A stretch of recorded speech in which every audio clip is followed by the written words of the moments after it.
जरा सोच के देखिए, आखिर कैसे चार अलग अलग स्थानों की शक्तियां एक साथ जुड़ गईं? आखिर कैसे संभव हुआ ये अद्भुत संगम? और आखिर किसने तय किया कि ये चार धाम बद्रीनाथ, केदारनाथ, गंगोत्री और यमुनोत्री एक पवित्र यात्रा का हिस्सा बनेंगे, जिनकी अलग अलग कथाएं हैं, अलग अलग देवता हैं और यहां तक इनका इतिहास भी अलग है? फिर भी इन चारों धाम की यात्रा एक साथ क्यों की जाती है? क्या ये एक महज संयोग है या फिर किसी दिव्य योजना का एक हिस्सा? क्यों हजारों सालों से साधु संत, राजा महाराजा और अब तो आम लोग भी इस रहस्यमय यात्रा की ओर खींचे चले आते हैं? क्या ये केवल तीर्थ है या कुछ और, कुछ ऐसा जो हमारी कल्पना से परे है, और वो भी ऐसे स्थान पर जहां कभी पैदल चलना ही एकमात्र रास्ता था? क्या यही वो यात्रा है जो आत्मा को छू जाती है, या फिर वो रहस्य जो अब तक अनकहा है?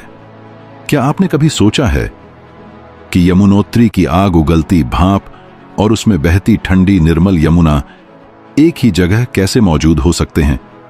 कैसे एक तरफ सूर्य कुंड का पानी उबल रहा होता है और ठीक उसी के पास से बह रही होती है एक शांत शीतल दिव्य नदी?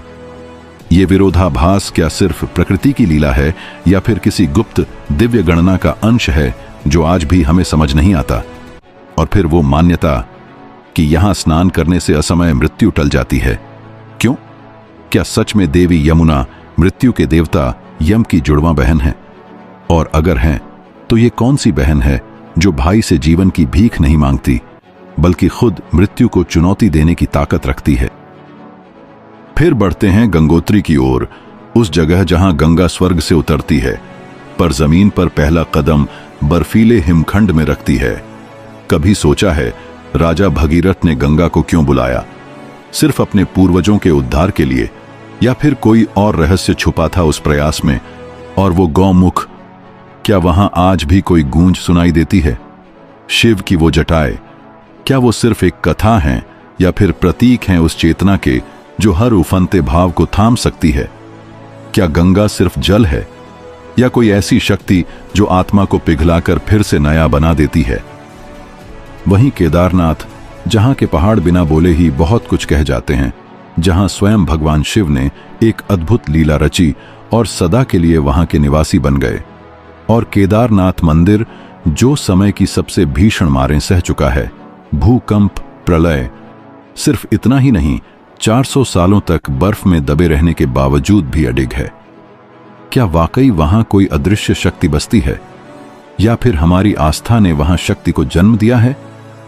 आखिर क्या है इस मंदिर का रहस्य और क्या है इसका इतिहास? वहीं अगर बात करें हिमालय की गोद में बसे बद्रीनाथ धाम की, तो क्या वाकई बद्रीनाथ सिर्फ एक मंदिर है, या फिर ये एक ऐसा रहस्यमय द्वार है जो सैकड़ों वर्षों से अपने भीतर कई प्राचीन सत्य छुपाए बैठा है? क्यों कहा जाता है कि यह धरती का बैकुंठ है? क्या सचमुच भगवान विष्णु यहां ध्यान में लीन है, या ये किसी और देव की पुरानी तपोभूमि थी जिसे समय के साथ विस्मृत कर दिया गया? क्या यह सही है कि देवी लक्ष्मी वर्षों तक एक वृक्ष बनकर बारिश और बर्फ से अपने स्वामी की रक्षा करती रहीं? क्या यह प्रेम था या तपस्या का ऐसा रूप जिसे मानव मन समझ ही नहीं सकता? वहीं बद्रीनाथ में स्थित तप्त कुंड, जहां इसके चारों ओर का तापमान हमेशा 7 से 9 डिग्री रहता है, फिर भी इसका तापमान हमेशा 54 डिग्री पर कैसे स्थित रहता है? क्या यह महज भूगर्भीय रहस्य है या कोई दैवी शक्ति का संकेत? और फिर हर साल जब मंदिर के कपाट बंद होते हैं और सब कुछ वीरान हो जाता है, तब भी दीपक जलता कैसे रहता है? कौन है वो अदृश्य रक्षक जो मंदिर के कपाट बंद होने पर भी भगवान की सेवा में लीन रहता है? और क्या सच में नर और नारायण पर्वत एक दिन मिल जाएंगे और ये धाम लुप्त हो जाएगा, या ये किसी आने वाले कल की चेतावनी है? इन 4 धामों की जब सांसें एक साथ महसूस होती हैं, तब दिल एक नया सवाल करता है, क्या ये यात्रा सिर्फ पर्वतों की चढ़ाई है, या ये वो मार्ग है जो हमें खुद के सबसे गहरे हिस्से तक ले जाता है? क्या ये पहाड़ हमें बुला रहे हैं, या फिर हम ही जन्मों से खुद को पुकार रहे हैं? तो अब सवाल ये नहीं कि क्या आप तैयार हैं, बल्कि सवाल तो ये है कि क्या आप खुद को पहचानने के लिए तैयार हैं? तो नमस्कार दोस्तों, मैं रवि आपका मेरे चैनल रवि वर्ल्ड ट्यूब में स्वागत करता हूं। आज की वीडियो बहुत ही ज्यादा खास होने वाली है, क्योंकि आज हम उत्तराखंड में स्थित 4 धाम से जुड़े संपूर्ण इतिहास एवं उनसे जुड़े रहस्यों को जानेंगे। तो वीडियो को बिना स्किप किए अंत तक जरूर देखिएगा, क्योंकि ये सिर्फ एक वीडियो नहीं बल्कि एक प्रयास है हमारे उस अनमोल इतिहास को उजागर करने का जिसे बहुत कम लोग जानते हैं। उम्मीद है आपको हमारा प्रयास अच्छा लगेगा। तो अगर आपको हमारा प्रयास पसंद आए तो कृपया हमारे चैनल को सब्सक्राइब कर हमें सपोर्ट करें। चलिए इस वीडियो को शुरू करते हैं। इन 4 धामों के अद्भुत और रहस्यमयी पहलुओं को जानने से पहले चलिए थोड़ा पीछे चलते हैं, उस इतिहास की ओर जिसे बहुत कम लोग जानते हैं, उस परंपरागत यात्रा की शुरुआत की ओर जो आज भी करोड़ों श्रद्धालुओं की आस्था का केंद्र है। हिमालय की गोद में बसे 4 तीर्थ बद्रीनाथ, केदारनाथ, गंगोत्री और यमुनोत्री के बारे में कहा जाता है कि ये न केवल भौगोलिक रूप से कठिन स्थलों पर स्थित है, बल्कि आध्यात्मिक रूप से भी सबसे ऊंचे स्थानों पर विराजमान हैं। इनमें बद्रीनाथ को विशेष महत्व प्राप्त है। यह वही स्थान है जहां मान्यता है कि पृथ्वी और स्वर्ग एक दूसरे से मिलते हैं। 20वीं शताब्दी के मध्य में इन धामों को छोटा 4 धाम कहा गया, लेकिन इनका आध्यात्मिक महत्व कभी छोटा नहीं रहा। ये 4 धाम आज भी एक विराट तपस्या, निष्ठा और आत्मिक शुद्धि की यात्रा का प्रतीक हैं। यहां तक पहुंचने के लिए श्रद्धालुओं को समुद्र तल से 4000 मीटर से अधिक की ऊंचाई तक चढ़ाई करनी होती है। कभी यह रास्ता सहज होता है तो कभी बेहद कठिन और परीक्षा लेने वाला। हिंदू धर्म ग्रंथों में उल्लेख मिलता है कि यमुनोत्री, गंगोत्री, केदारनाथ और बद्रीनाथ केवल तीर्थ स्थल नहीं, बल्कि वो ऊर्जा केंद्र हैं जहां आत्मा स्वयं को मोक्ष के द्वार पर महसूस करती है। कहा जाता है इन 4 धामों के दर्शन मात्र से मनुष्य का जीवन धन्य हो जाता है। यहां तक कि पिछले जन्मों के पाप भी यहीं धुल जाते हैं और आत्मा जन्म मरण के चक्र से मुक्ति पा सकती है। यह वही पावन भूमि है जहां तीर्थयात्री सबसे पहले यमुनोत्री और गंगोत्री का जल लेकर केदारनाथ पहुंचते हैं और वहां भगवान केदारेश्वर पर जलाभिषेक करते हैं। यह यात्रा एक परिक्रमा की तरह होती है। हरिद्वार से ऋषिकेश, फिर देवप्रयाग, टिहरी, धरासू, यमुनोत्री, उत्तरकाशी, गंगोत्री, त्रियुगी नारायण और अंत में केदारनाथ। बर्फ से ढकी हिमालय की ऊंचाइयों में जहां आकाश जमीन से बातें करता है और हर पत्थर, हर पेड़, हर लहर शांति की भाषा बोलता है, वहीं जन्म लेती है एक ऐसी चेतना जो सिर्फ जलधारा नहीं बल्कि एक देवी है। उनका नाम है यमुना, एक ऐसी दिव्यता जो न केवल प्रकृति में बहती है बल्कि मानव आत्मा की गहराइयों में भी गूंजती है। उनका जन्म कोई सामान्य घटना नहीं था, बल्कि एक ब्रह्मांडीय संतुलन की शुरुआत थी। इस दिव्य गाथा की शुरुआत होती है सूर्यदेव से, वेदों में जिन्हें जगत की आत्मा और सृष्टि का नेत्र कहा गया है। उनका तेज इतना प्रखर था कि उनकी पत्नी संजना, जो कि विश्वकर्मा की पुत्री थीं, उस तेज को सह नहीं सकी। अपनी असमर्थता को देखते हुए संजना ने अपनी ही छाया देवी को सूर्य के पास छोड़ दिया और स्वयं तपस्या हेतु हिमालय की ओर प्रस्थान कर गईं। सूर्य को इस बात का ज्ञान नहीं था कि वह संजना नहीं बल्कि उसकी छाया के साथ रह रहे हैं। यहीं से जन्म होता है छाया और सूर्य के संयोग से यमराज, शनिदेव और यमुना का। यमुना का जन्म एक शीतलता और करुणा की शक्ति के रूप में हुआ था, एक ऐसी शक्ति जो अपने पिता सूर्य की प्रचंडता के ठीक विपरीत शांति और माधुर्य का प्रतीक बनी। उनका बाल्यकाल रहस्यों से भरा था, लेकिन उनके भीतर एक दैवीय सौंदर्य और आत्मिक गहराई सदैव मौजूद रही। वे स्वभाव से अत्यंत कोमल थीं, परंतु उनका प्रभाव इतना गहरा था कि देवता भी उनके जल स्पर्श से निर्मल हो जाते थे। उनके भाई यमराज से उनका संबंध मात्र जन्म का नहीं बल्कि आत्मा से आत्मा का जुड़ाव था। एक दिन यमुना ने यम से वचन मांगा कि उनका यह संबंध सदा बना रहे। यमराज ने वचन दिया कि जब तक बहनें अपने भाइयों के कल्याण के लिए व्रत रखेंगी तब तक वे अमर रहेंगे। भाई दूज या फिर यम द्वितीया की यही पौराणिक जड़ है। एक ऐसी परंपरा जो प्रेम, आस्था और आत्मिक बंधन का प्रतीक बन गई। पर यमुना की कहानी यही नहीं थमती। जब देवी यमुना ने अपने आप को एक जलधारा के रूप में प्रकट करने का निर्णय लिया, तब वो केवल एक नदी नहीं बनी, वे एक मार्गदर्शक बनी, जीवन के पापों को धोने वाली शक्ति, हृदय को निर्मल करने वाली चेतना। उनके इस निर्णय की गूंज हमें पद्म पुराण की उस कथा में सुनाई देती है, जहां दो पापी भाइयों में से एक केवल यमुना में स्नान करने के कारण स्वर्ग का अधिकारी बन सका। रामायण के अनुसार जब हनुमान जी लंका दहन के पश्चात लौटे तो उनकी पूंछ जल रही थी। वे हिमालय पहुंचे और यमुनोत्री के पवित्र जल में अपनी पूंछ डुबोई, जिससे उसकी अग्नि शांत हुई। यह वही स्थान है जिसे आज हम बंदर पूंछ कहते हैं। द्वापर युग में जब भगवान श्री कृष्ण का जन्म हुआ तो उनका संबंध यमुना से पुनः गहराया। जब वासुदेव नवजात कृष्ण को टोकरी में रखकर मथुरा से गोकुल ले जा रहे थे तो यमुना की लहरें अचानक उफान मारने लगीं, मानो वे श्री कृष्ण के स्पर्श को चाह रही हों। जैसे ही कृष्ण ने यमुना को स्पर्श किया, वो शांत हो गईं। एक दिव्य आत्माओं का मिलन घटित हुआ। आगे चलकर कालिंदी रूप में यमुना ने श्री कृष्ण से विवाह किया और उनकी अष्टमहिषियों में स्थान पाया। यह विवाह प्रेम और भक्ति का चरम था, जिसे समय भी भुला नहीं सका। यमुना का सबसे पवित्र और आध्यात्मिक रूप आज भी यमुनोत्री में देखा जाता है। वहां स्थित सप्तऋषि कुंड से उनकी धारा निकलती है, जो अग्निकुंड की गर्माहट और हिम के शीतल स्पर्श का अद्भुत संगम है। यही वह स्थान है जहां ऋषि असित मुनि ने वर्षों तक तप किया। जब वृद्धावस्था में वे गंगा स्नान नहीं कर पाए तो गंगा स्वयं एक छोटी जलधारा बनकर यमुनोत्री पहुंची।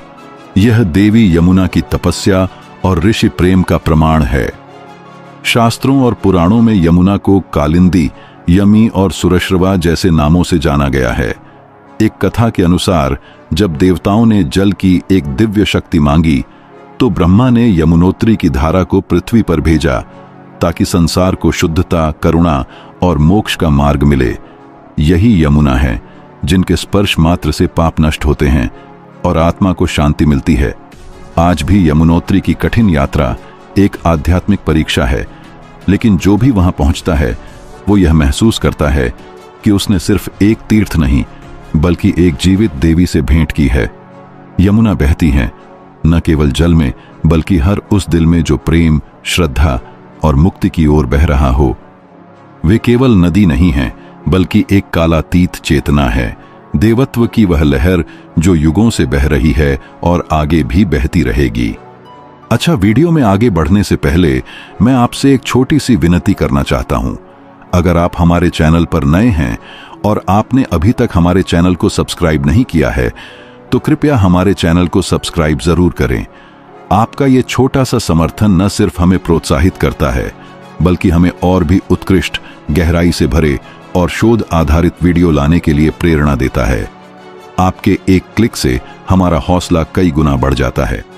तो आइए अब चलते हैं उस पवित्र स्थान की ओर जिसे केवल एक तीर्थ नहीं बल्कि मां गंगा के दिव्य अवतरण की सजीव गाथा कहा जाता है, गंगोत्री।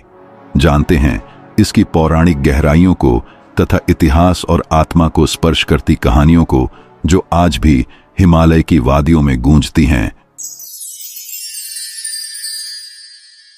क्या आपने कभी गहराई से सोचा है कि जिस गंगा को हम मात्र एक नदी मानते हैं वह वास्तव में सृष्टि की सबसे रहस्यमयी और दिव्य धाराओं में से एक है? उसका आरंभ गंगोत्री से नहीं बल्कि उससे 18 मील ऊपर स्थित एक चमत्कारी स्थान गोमुख से होता है, जहां बर्फ के गर्भ से लगभग 3900 मीटर की ऊंचाई पर एक जलधारा फूटती है। यह जलधारा किसी साधारण स्रोत से नहीं बल्कि हिमालय की छाती से निकलती है, जहां हर पत्थर, हर हिमकण में एक रहस्य दफन है। यह वही भागीरथी नदी है जो आगे चलकर मंदाकिनी, धौलीगंगा और अलकनंदा जैसी पवित्र धाराओं से मिलकर गंगा बनती है। एक ऐसी नदी जो शरीर ही नहीं आत्मा तक को शुद्ध कर देती है। यह तो सभी जानते हैं कि भगवान राम के पूर्वज इक्ष्वाकु वंश के तेजस्वी राजा भगीरथ के असाधारण प्रयासों के फलस्वरूप ही गंगा जैसी दिव्य नदी स्वर्ग से धरती पर अवतरित हुई। किंवदंती के अनुसार भगीरथ ने अपने पूर्वजों की मुक्ति के लिए गंगा को पृथ्वी पर लाने का निश्चय किया और इसके लिए उन्होंने कठोर तपस्या का मार्ग अपनाया। वर्षों तक चले इस तप के प्रभाव से ब्रह्मा प्रसन्न हुए और उन्होंने प्रकट होकर भगीरथ से कहा, हे राजन, तुम गंगा को पृथ्वी पर लाना चाहते हो, यह कार्य अत्यंत पुण्यकारी है, पर क्या तुमने यह विचार किया है कि पृथ्वी इतनी तेज और विशाल जलधारा का भार और वेग सहन कर पाएगी? मेरा मत है कि यह कार्य केवल भगवान शंकर ही कर सकते हैं, जो इस प्रवाह को नियंत्रित कर सकें। यह सुनकर भगीरथ ने उसी क्षण शिवजी की आराधना आरंभ कर दी। उन्होंने पर्वतों की गहराइयों में बैठकर तप किया, जल त्याग कर प्राणायाम में लीन हो गए और अनगिनत वर्षों तक ध्यान में स्थिर रहकर शिव का आह्वान करते रहे। आखिरकार शिवजी उनकी भक्ति से प्रसन्न होकर प्रकट हुए और वचन दिया कि वे गंगा के वेग को अपनी जटाओं में समाहित कर उसे पृथ्वी पर धीरे धीरे प्रवाहित करेंगे। जब ब्रह्मा ने गंगा को अपने कमंडल से मुक्त किया तो वह वेगवती धारा के रूप में तीव्र गति से पृथ्वी की ओर दौड़ी, परंतु शिव ने तुरंत उसे अपनी घनी सर्पिल जटाओं में समेट लिया और जटाएं बांध लीं। गंगा वहीं शिव के मस्तक पर वास करने लगीं और जब भगीरथ ने पुनः शिव की आराधना की तब उन्होंने गंगा को धीरे धीरे अपनी जटाओं से पृथ्वी पर छोड़ दिया। यही कारण है कि गंगा को शंकर जटा झूठ विहारिणी भी कहा जाता है। गंगा का यह दिव्य अवतरण न केवल भगीरथ की तपस्या का परिणाम था, बल्कि शिव के करुणा और ब्रह्मा के आशीर्वाद का समन्वय भी था। इसीलिए गंगा को तीनों लोकों की संगठित चेतना का प्रवाह कहा गया है। वहीं एक अन्य कथा के अनुसार गंगा भगवान विष्णु के चरणों से प्रकट हुई थीं। जब ब्रह्मा ने वामन रूपधारी विष्णु के चरणों को आदर पूर्वक धोकर वह पवित्र जल अपने कमंडल में एकत्र किया था, अतः गंगा को विष्णुपदी कहा जाता है, वह जो विष्णु के चरणों से उत्पन्न हुई। भगवान शिव ने गंगा को अपने मस्तक पर धारण किया, जो इस बात का प्रतीक है कि उन्होंने न केवल इस पवित्र धारा को नियंत्रित किया, बल्कि उसे एक सम्माननीय स्थान प्रदान किया। गंगा के पिता हिमवान हैं, अतः वे पार्वती की बहन मानी जाती हैं। इस प्रकार गंगा और पार्वती दोनों एक ही दिव्य कुल से हैं, एक सखी एक शक्ति। स्कंद पुराण में एक और रोचक प्रसंग मिलता है, जिसके अनुसार देवी गंगा को कार्तिकेय की सौतेली माता माना गया है, क्योंकि कार्तिकेय भगवान शंकर और पार्वती के पुत्र हैं और गंगा उनके पालन पोषण में भी शामिल थीं। साथ ही यह भी कहा गया है कि जब पार्वती ने अपने शरीर के उबटन से गणेश की मूर्ति बनाई तो वह निर्जीव थी, परंतु जब उस मूर्ति को गंगा जल में डुबोया गया तब उसमें प्राण आ गए और गणेश जीवित हो उठे। इसी कारण से गणेश को द्विमात्र यानी दो माताओं वाला कहा जाता है, पार्वती और गंगा। गंगा की यह मातृत्व भूमिका उन्हें गंगेय, गंगा का पुत्र की संज्ञा भी दिलाती है। इस प्रकार गंगा की कथा किसी एक घटना या एक चरित्र की नहीं, बल्कि पूरे त्रिदेवों की चेतना, शिव की शरण, विष्णु की कृपा, ब्रह्मा की रचना और भगीरथ की भक्ति का अद्वितीय समन्वय है, जो इस नदी को केवल भौतिक जलधारा नहीं बल्कि ब्रह्मांडीय चेतना की अविरल धारा बनाती है। पुराणों में उनके उद्गम को लेकर अनेक विविध कथाएं मिलती हैं और इन सभी कथाओं को एक साथ जोड़ने पर उनके दिव्य स्वरूप की एक बहुआयामी तस्वीर उभर कर सामने आती है। एक प्रसिद्ध कथा के अनुसार गंगा देवी के पिता पर्वतराज हिमालय हैं, जो देवी पार्वती के पिता भी माने जाते हैं। राजा दक्ष की पुत्री माता सती जब योगाग्नि में विलीन हो गईं, तो उन्होंने हिमालय के घर पुनर्जन्म लेकर पार्वती का रूप धारण किया। इसी प्रकार गंगा देवी ने भी अपने एक जीवन के बाद ऋषि जहनु के यहाँ जन्म लिया, इसलिए वे जहनुवंशी कहलाएं।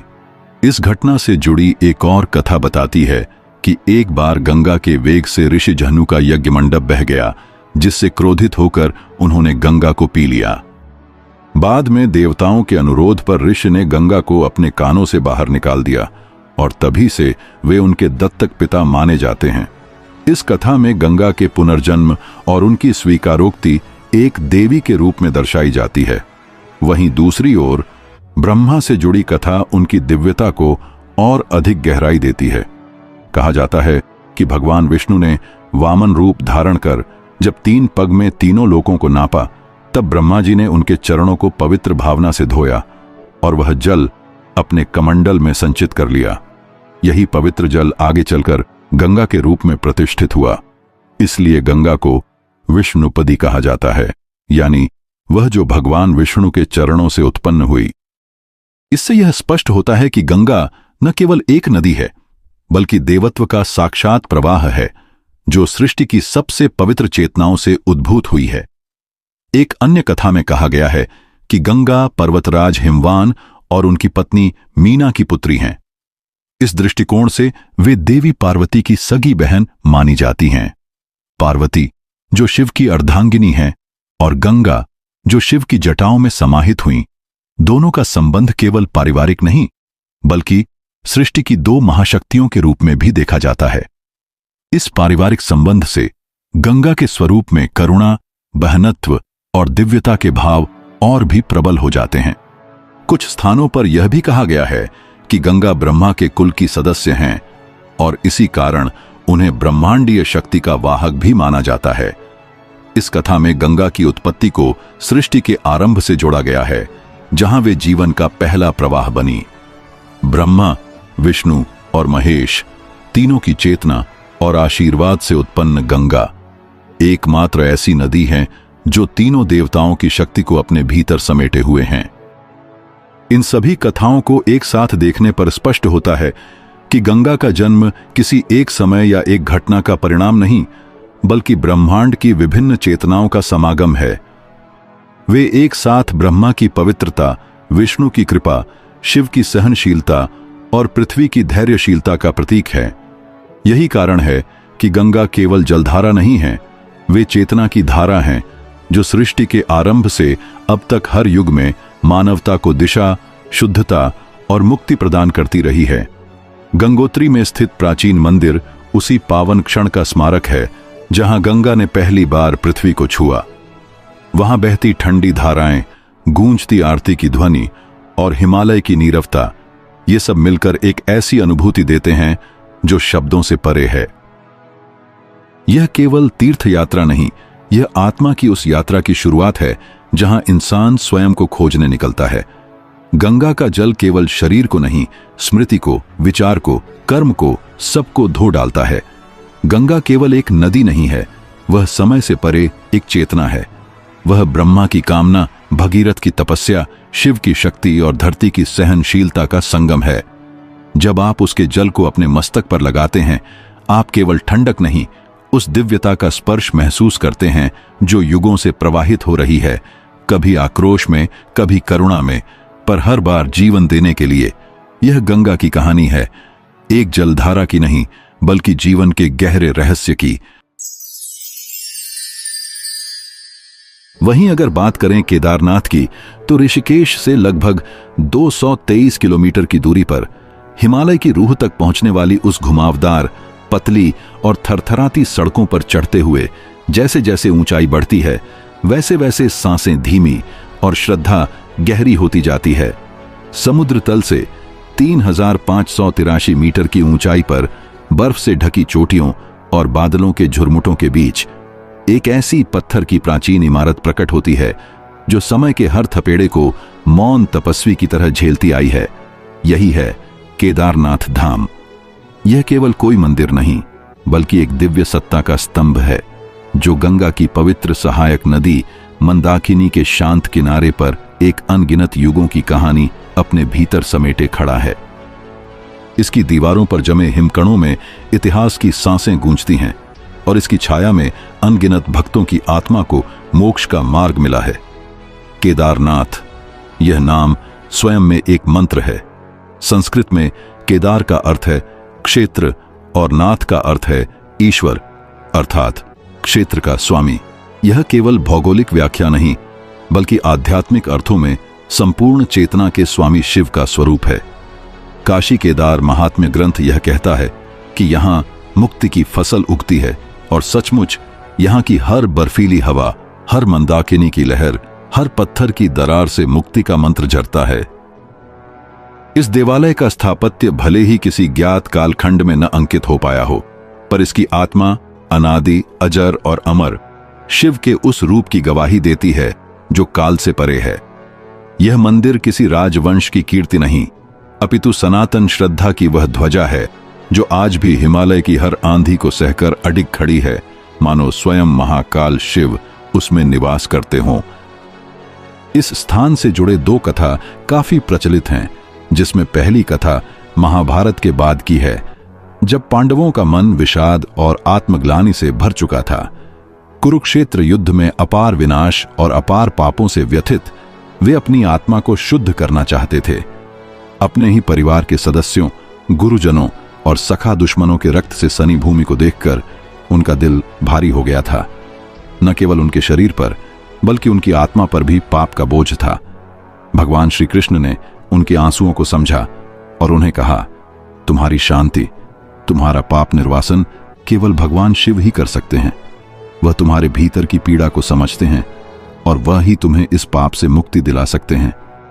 श्री कृष्ण का यह मार्गदर्शन पांडवों के लिए एक आशा की किरण था, लेकिन शिव से मिलना इतना आसान नहीं था।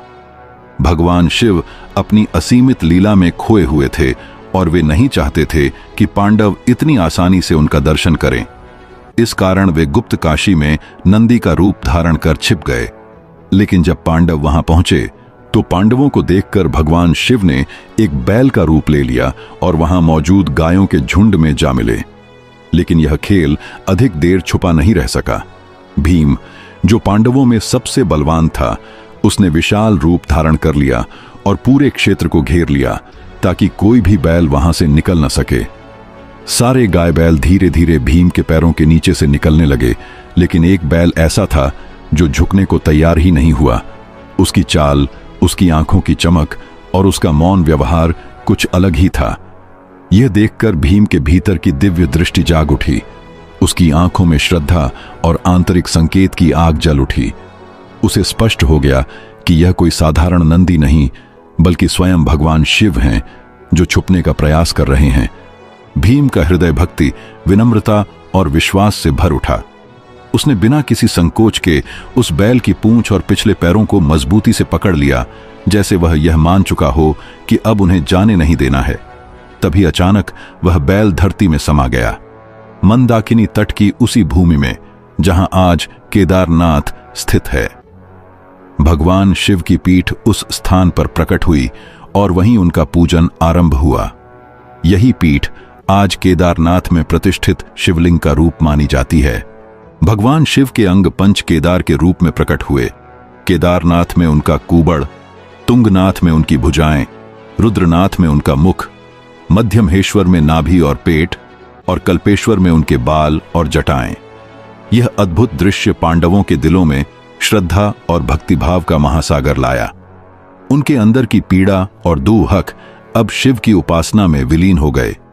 उन्होंने इन 5 पवित्र स्थानों पर भगवान शिव की आराधना की और यह आराधना उनके मोक्ष की ओर पहला कदम बन गई। जैसे ही पांडवों ने इन पवित्र स्थलों पर ध्यान और पूजा की, उन्हें एक आंतरिक शांति मिली और उनका पाप धीरे धीरे समाप्त हो गया। इस यात्रा का अंतिम पड़ाव स्वर्गारोहिणी था, जहां पांडवों ने अपने अंतिम समय में भगवान शिव के आशीर्वाद के साथ स्वर्ग की ओर यात्रा की।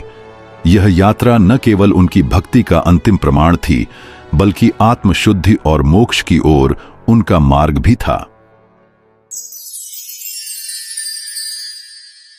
यह कहानी उस समय की है जब संसार में भगवान विष्णु के अवतार नर नारायण ने गहरी तपस्या और भक्ति की। बद्रीवन, जहां अब बद्रीनाथ स्थित है, वहां नर और नारायण ने पर्वतों और जंगलों की कठिनाइयों के बावजूद एक पार्थिव शिवलिंग स्थापित किया और भगवान शिव की नियमित पूजा अर्चना की। उनका यह तप अडिग था। एक तरह से उनका समर्पण और भक्ति भगवान शिव के प्रति अतुलनीय थी। नर नारायण की कठिन तपस्या से भगवान शिव इतने प्रसन्न हुए कि उन्होंने उनका आह्वान किया। शिव जी ने अपने भक्तों को दर्शन देने का निश्चय किया और नर नारायण से वरदान मांगने को कहा।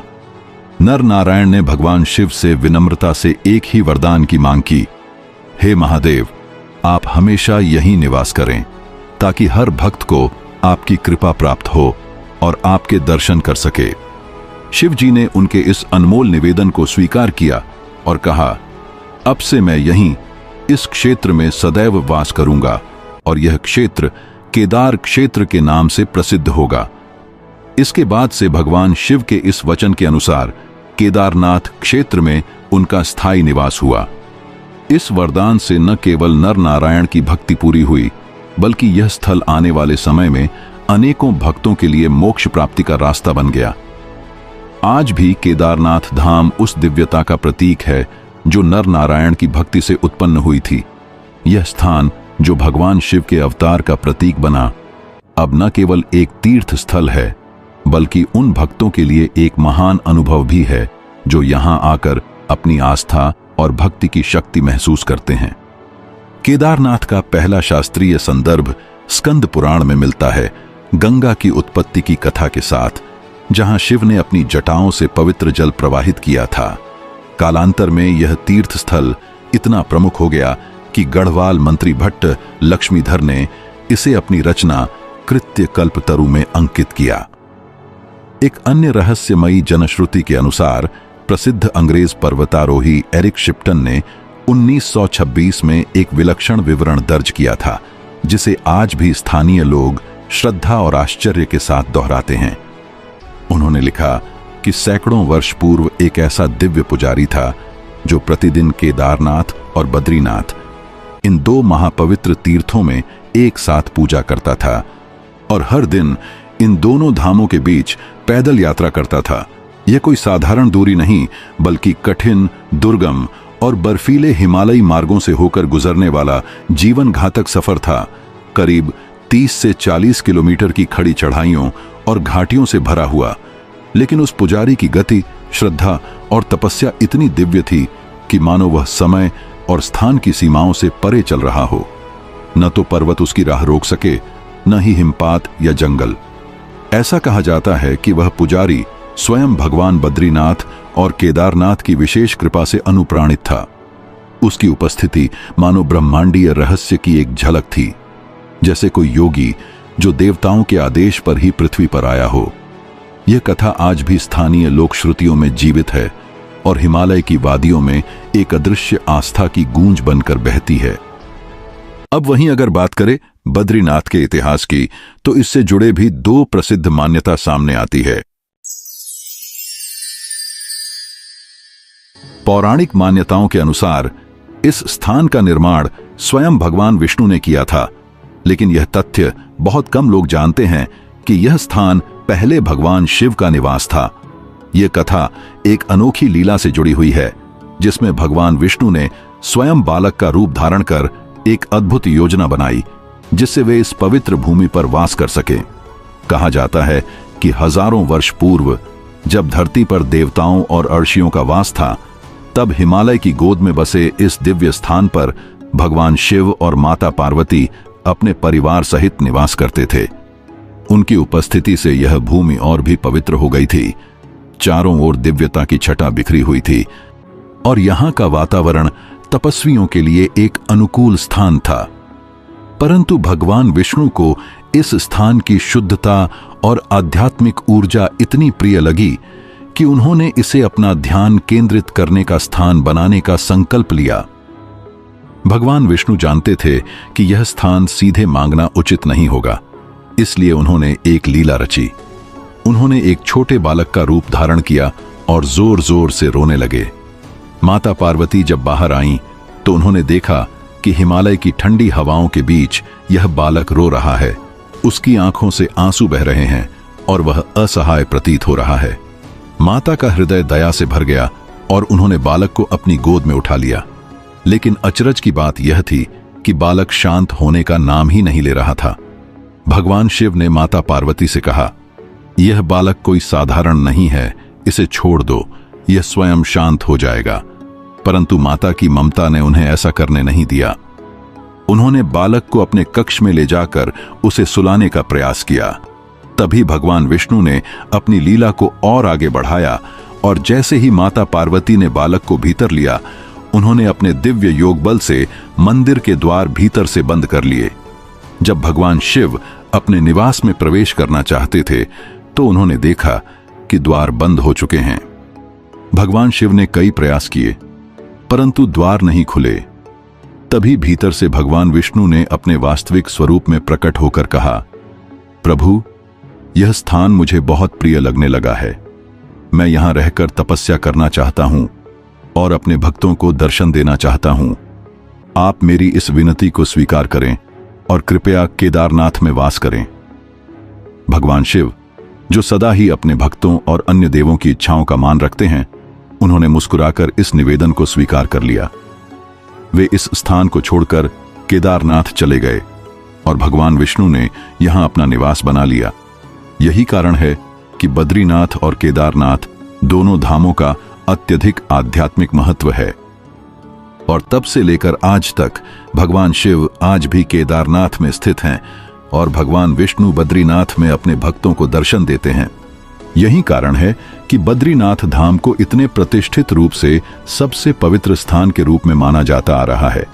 लेकिन समय के साथ प्राकृतिक आपदाओं और विभिन्न आक्रमणों के कारण यह स्थल क्षतिग्रस्त हो गया।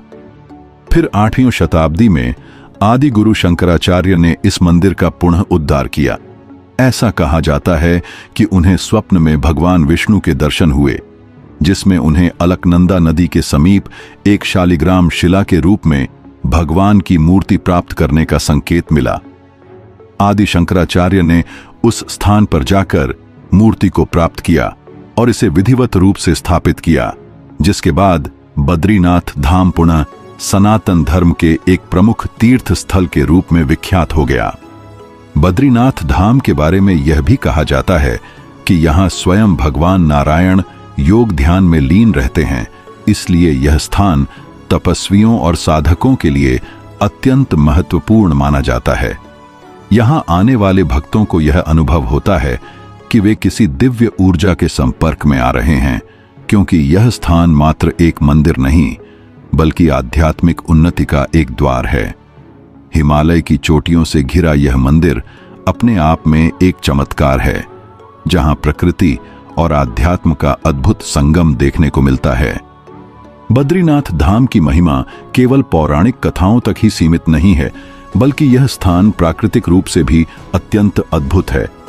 यह मंदिर समुद्र तल से लगभग 10,170 फीट की ऊंचाई पर स्थित है और चारों ओर से बर्फ से ढकी चोटियों से घिरा हुआ है। मंदिर के समीप बहने वाली अलकनंदा नदी इसकी दिव्यता को और बढ़ा देती है। कहते हैं कि यह वही स्थान है जहां स्वयं नारद मुनि ने भगवान विष्णु की आराधना की थी और उन्हें दर्शन प्राप्त हुए थे। इतिहास, अध्यात्म और प्रकृति के इस अद्भुत संगम से भरा बद्रीनाथ धाम सनातन संस्कृति की अमूल्य धरोहर है, जहां हर वर्ष लाखों श्रद्धालु भगवान विष्णु के दर्शन के लिए आते हैं। यह धाम केवल एक यात्रा स्थल नहीं बल्कि आत्मिक शांति और ईश्वर की उपस्थिति का एक जीवंत अनुभव है। यह केवल एक तीर्थ स्थल नहीं, यह एक तप की गाथा है, एक प्रेम की पराकाष्ठा है और एक नाम की उत्पत्ति का अलौकिक प्रमाण है। बहुत समय पहले की बात है, जब भगवान विष्णु इस पावन स्थल पर गहन ध्यान योग में लीन थे। उनका ध्यान इतना गहरा और स्थिर था कि उन्हें अपने शरीर, प्रकृति या वातावरण का कोई भान नहीं रहा। दिन, रात, ऋतुएं और मौसम सब उनके ध्यान के आगे लुप्त हो गए। उसी दौरान वहां अत्यधिक हिमपात होने लगा। बर्फ की मोटी परतों ने न केवल इस पवित्र भूमि को ढक लिया, बल्कि स्वयं भगवान विष्णु और उनका तपस्थल भी हिम में दब गया। यह दृश्य देख माता लक्ष्मी अत्यंत व्याकुल हो उठी। उन्होंने देखा कि प्रेम, त्याग और कल्याण के प्रतीक विष्णु हिम के नीचे दबते जा रहे हैं, परंतु उनके ध्यान में कोई बाधा नहीं। तभी देवी लक्ष्मी ने स्वयं को त्यागते हुए अपने पति की रक्षा के लिए एक बदरी वृक्ष, एक जंगली बेर के वृक्ष का रूप धारण कर लिया। उन्होंने यह रूप इसलिए लिया ताकि हिम, वर्षा और धूप की मार भगवान विष्णु तक न पहुंच सके। अब वे उस वृक्ष के रूप में अडिग और स्थिर खड़ी रहीं, युगों तक, बिना हिले, बिना थके। वर्ष बीत गए।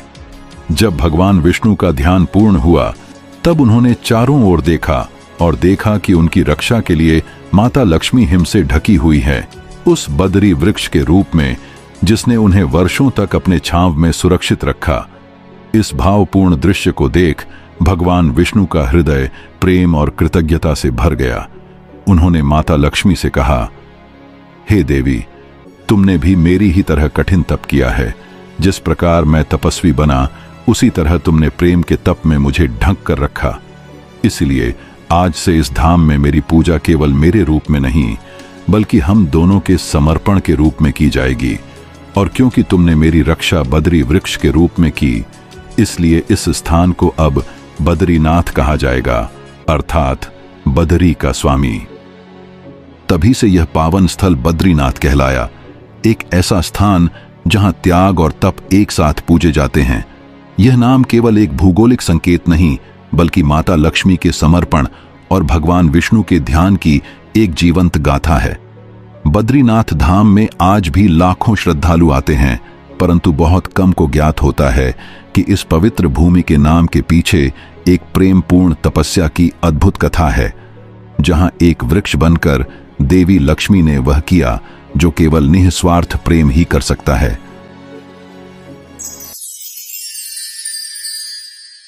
हिमालय की ऊंचाइयों में स्थित केदार घाटी न केवल प्राकृतिक सौंदर्य का प्रतीक है, बल्कि यह भारत की सनातन संस्कृति की गहराई और तप की अग्नि से भी प्रज्वलित है। यहां स्थित हैं दो पवित्र पर्वत, नर और नारायण, जो केवल भौगोलिक संरचनाएं नहीं, बल्कि विष्णु के दिव्य अवतारों की जीवंत गाथाएं हैं। भगवान विष्णु के 24 अवतारों में से नर और नारायण ऋषि ने इन्हीं पर्वतों की गोद में अपनी महान तपस्या की थी। यह ऋषियों की भूमि नहीं, ईश्वर की साधना की भूमि है। केदारनाथ, जो शिव के पवित्र ज्योतिर्लिंगों में से एक है, वहीं नारायण और नर की कठोर तपस्या से प्रसन्न होकर स्वयं भगवान शिव ने केदार रूप में प्रकट होकर उन्हें दर्शन दिए थे। यह स्थान केवल शिव भक्तों का तीर्थ नहीं है, यह शिव और विष्णु के परस्पर समर्पण और सह अस्तित्व का साक्षात केंद्र है। वहीं दूसरी ओर स्थित है बद्रीनाथ धाम, जहां भगवान विष्णु विश्राम मुद्रा में स्थित हैं। यह धाम न केवल विश्राम स्थल है, बल्कि एक उच्चतम स्तर की चेतना का प्रतीक है, जहां तप, त्याग, भक्ति और मोक्ष की धाराएं एक साथ बहती हैं। कहा जाता है कि सतयुग में स्वयं नारायण ने इस धाम की स्थापना की थी और तब से यह क्षेत्र सनातन धर्म के सबसे पवित्र स्थलों में से एक बन गया। शिव पुराण के कोटि रुद्र संहिता में भी इस तथ्य का वर्णन है। केदारेश्वर ज्योतिर्लिंग के दर्शन के बाद यदि कोई भक्त बद्री क्षेत्र में नर नारायण के दर्शन करता है, तो वह समस्त पापों से मुक्त हो जाता है और उसे जीवन मुक्ति की प्राप्ति होती है। यह केवल एक तीर्थ यात्रा नहीं, यह एक शुद्धिकरण की यात्रा है। यहां शिव की जटाओं से बहती अलकनंदा और मंदाकिनी नारायण की तप की गाथा कहती हैं, और नर नारायण के पर्वत साक्षी हैं उस महान संकल्प के जिसने देवताओं को भी अचंभित कर दिया। विष्णु पुराण में उल्लिखित एक अन्य पौराणिक कथा के अनुसार धर्मराज यम के दो तेजस्वी पुत्र नर और नारायण ने मानव कल्याण और धर्म के प्रचार के लिए हिमालय की गोद में स्थित इस पवित्र क्षेत्र को तपोभूमि के रूप में चुना। उन्होंने यहां कठिन तपस्या की, जिससे यह स्थान ईश्वर की उपस्थिति से पवित्र हो गया। इस तपस्थली की दिव्यता ऐसी मानी गई कि स्वयं भगवान विष्णु ने यहां बद्रीनाथ रूप में निवास करना स्वीकार किया। इसीलिए यह स्थान न केवल भगवान विष्णु के विश्राम स्थल के रूप में विख्यात है, बल्कि नर नारायण की तपस्या, भूमि और आध्यात्मिक ऊर्जा के केंद्र के रूप में भी प्रतिष्ठित है। कालांतर में इस स्थल की पुनर्स्थापना और सामाजिक स्वरूप देने का कार्य आदि गुरु शंकराचार्य ने किया। उन्होंने सनातन धर्म के पुनर्जागरण हेतु भारत के चारों कोनों में 4 धामों की स्थापना की, जिनमें उत्तर भारत का बद्रीनाथ धाम विशेष महत्व रखता है। शंकराचार्य ने यहां न केवल भगवान बद्रीनाथ की प्रतिष्ठा की, बल्कि पूजा पद्धति, परंपराएं और आचार संहिता भी निर्धारित की। पूजा का उत्तरदायित्व उन परिवारों को सौंपा गया जिन्हें उन्होंने स्वयं चयनित किया था। केरल के नंबूदरी ब्राह्मण, ये नंबूदिरी तपस्वी जीवन का पालन करते हैं और मंदिर के रावल मुख्य पुजारी बनते हैं। रावल आज भी केरल से नियुक्त होते हैं और वे अविवाहित रहते हैं, क्योंकि गृहस्थ धर्म से ऊपर उठकर उन्होंने संपूर्ण ब्रह्मचर्य और सेवा का व्रत लिया होता है। इतना ही नहीं, रावल के जीवन में अत्यंत कठोर नियम लागू होते हैं। उनके लिए स्त्री स्पर्श वर्जित माना गया है, न केवल सामाजिक दृष्टि से, बल्कि यह भी माना जाता है कि भगवान की सेवा में रत व्यक्ति को आध्यात्मिक शुद्धता और निर्लेपता बनाए रखनी चाहिए। यदि अनजाने में भी स्त्री स्पर्श हो जाए तो यह एक धार्मिक दोष माना जाता है और उन्हें तपस्वी जीवन से पीछे हटना पड़ सकता है।